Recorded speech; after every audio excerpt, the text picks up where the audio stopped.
Going to start off by applying some concealer so I can color correct and my eyeshadows can last all day.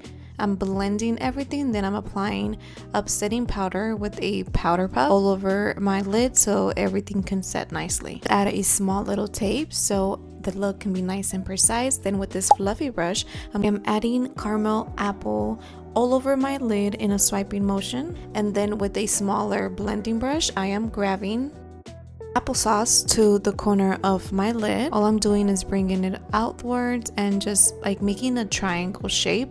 Then I'm going to add Baskets Full, which is a little darker.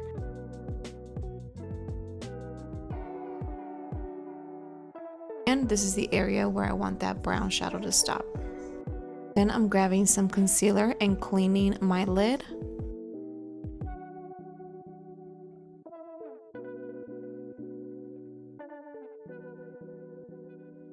For my lid, I'm adding that beautiful green, which is called Pygmy, and then I'm going to add Slice Slice Baby next to it.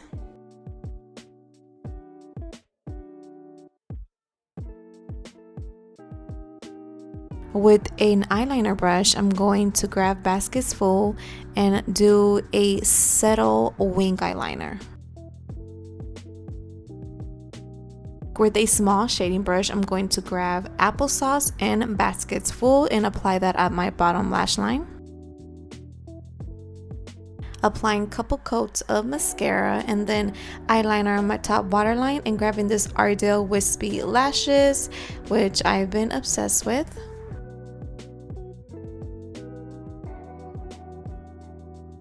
You guys have this simple green eye makeup look that will make your eyes pop, especially if you have brown eyes. Girl, this eye makeup look is the best.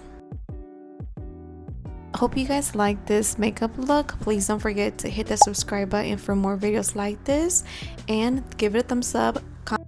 Comment down below what other looks do you guys want to see, and I'll see you guys on the next video. Bye bye.